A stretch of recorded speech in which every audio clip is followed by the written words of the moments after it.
Welcome to Fantastic Living. I'm your host, Thuy Phan. Today I'm going to show you how to make two things, and one of them is a dessert that is a classic, but it's a little bit twist on a classic, and it is banana pudding. I had it for the first time in New York at MAGNOLIA Bakery, which made it famous, and I came home and I was like, oh my gosh, I have to try to see if I can make this. And luckily they do have the recipe online, so they share the recipe, and I made it and it was delicious, tasted just like it, but then I decided I kind of wanted to tweak it so that it was a little bit more to my liking, and this is kind of the revised version that I really like. So you can see which one you like better and modify it the way you like. But we'll do a banana pudding and then also a blackened salmon with mango salsa.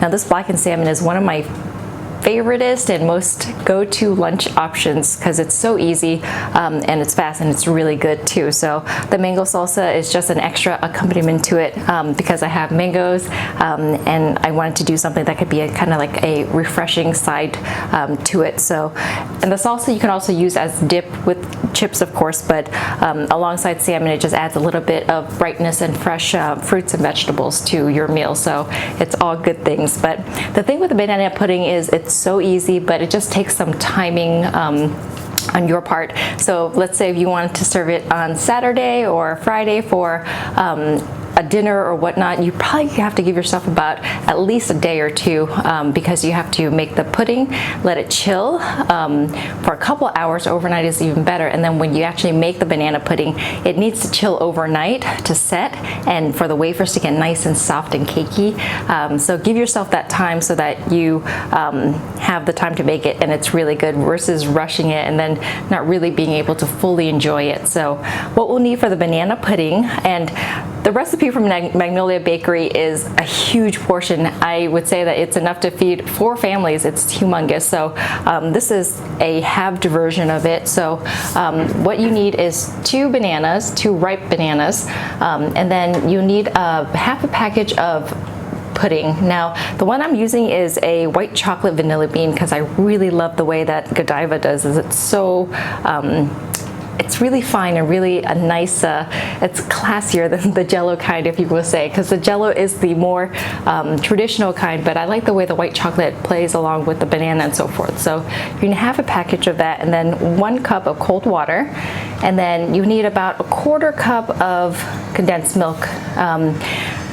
I really have this down a lot because I think that condensed milk can be kind of heavy and it can get really sweet. So I tried to make this recipe a little bit less sweet so that it's not so cloyingly sweet that you can only eat a little bit. So this you can eat a lot more because it's not super sweet, but it's delectable.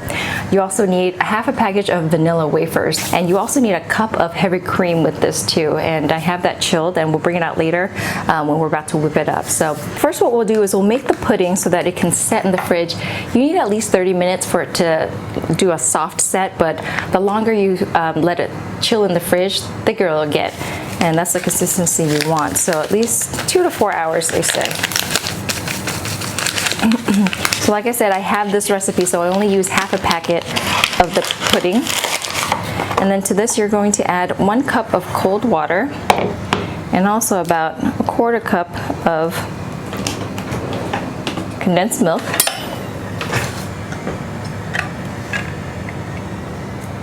So you mix this into the water. That's good. I don't know about you, but I grew up just eating condensed milk with French bread, just dipping it. So good. So you're gonna mix the condensed milk with the water. We're gonna whisk it for about 2 minutes until it starts to thicken up.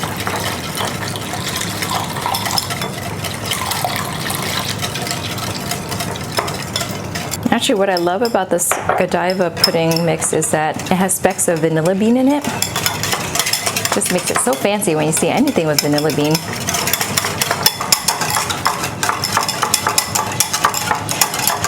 And I would say the Magnolia Bakery banana pudding is kind of an institution, kind of one of those hallmarks that when you go to visit the city, you want to check it out.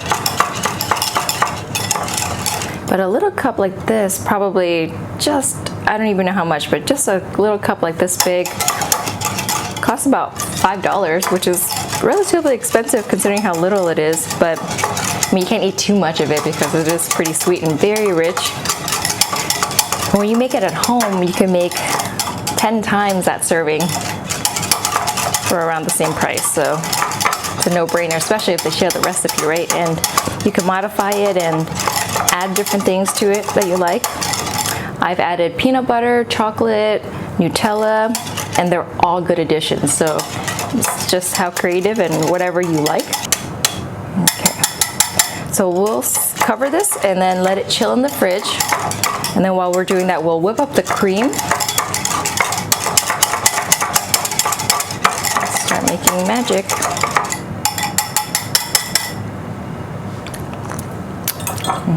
Good stuff. We'll measure out about a cup of heavy cream. We will whip this in our stand mixer, or you can do a hand mixer, the whisk attachment. And we're going to whisk it till it's nice and fluffy, like a whipped cream consistency. And then we'll add the pudding and mix it together, and that becomes our fluffy cream that we will layer everything together. So now we will mix our 1 cup of heavy cream in a stand mixer. We'll add a little bit of vanilla extract to this.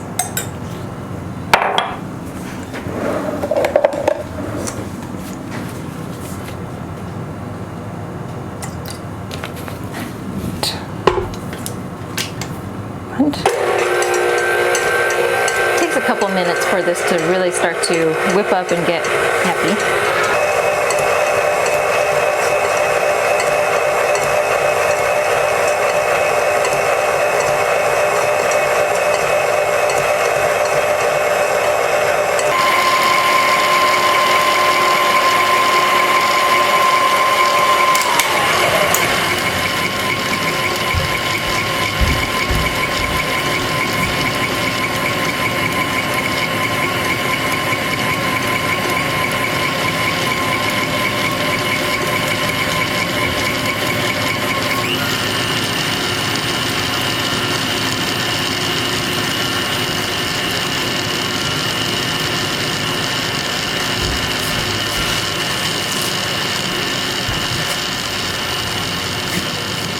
So we whipped the cream for about 4 to 5 minutes now, so it's nice and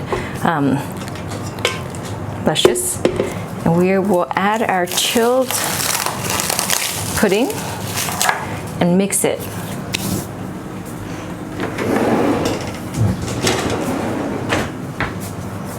So what we'll do is we will just add our pudding in.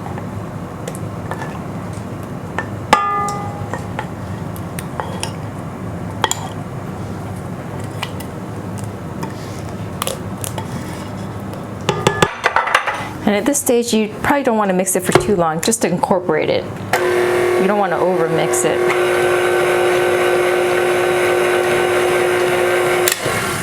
But you do have to be careful with heavy cream because the more you whip it, if you whip it too much, it'll become butter, which you don't want. So now you have your whipped cream pudding mix, and this is just going to be so good with this. It's light and fluffy like a cloud. And once it just marinates with the vanilla wafers and the bananas, it becomes magic. It's so delicious. So you can either do this in one big bowl or you can do it in individual portions. We'll do one big one and then scoop it out. I think once you mix it up, it looks really nice. So the next part of this is just chopping or slicing our bananas, and then we will assemble. Like I said, you only need 2 bananas, but you want to make sure they're ripe, but not too ripe because you don't want them to turn mushy brown inside your pudding.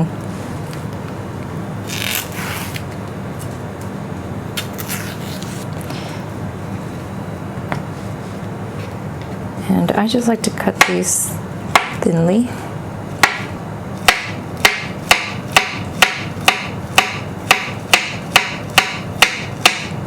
To be honest, I'm not one of those people that really loves banana in dessert, but I love this dessert, so it kind of made me a converted banana dessert lover.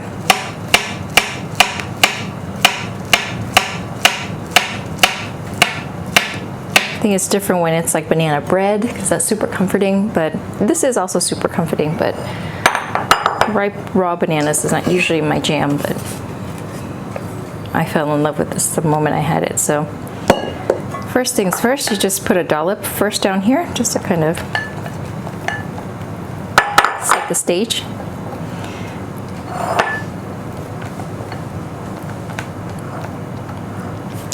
And I am not super neat about this because in the end I mix it all up together.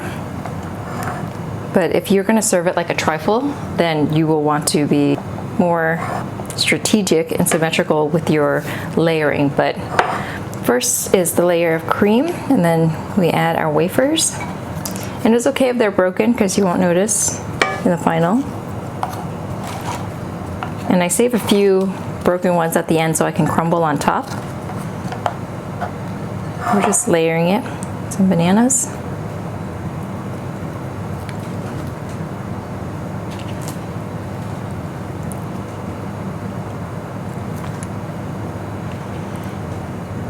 This makes about 3 to 4 good layers, and actually I'm going to get Nutella and add Nutella to this just because I love Nutella, and I think any additions is really good. Now I have about this much left. I know I can make one more layer, and I want to save another layer just for the top to cover it up with the cream, so make sure you reserve about this much to top off the final layer. And really the goal is to make sure that every wafer touches the cream, because that's going to help soften it.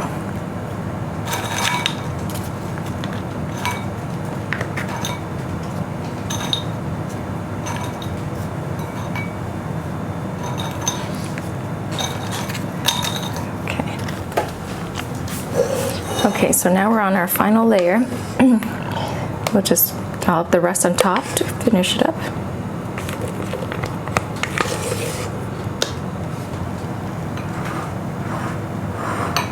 And the way we finish it up is we just crumble these wafers on top.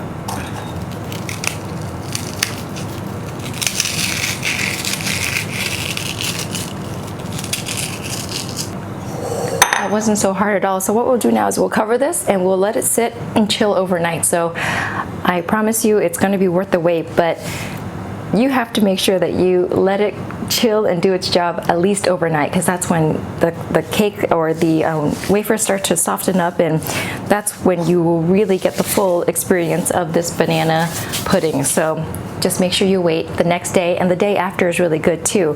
But I would say that this is kind of like an avocado, because you kind of have a small window. You gotta wait for it to get ripe or get ready, and then you have about 2 days to eat it while it's still nice and refreshing. Otherwise the banana does start to turn brown, but it's still good. But the optimum time is between 1 and 2 days right after it's ready. So, and usually it doesn't even last that long. So we'll cover this and put it in the fridge and get started on our next dish.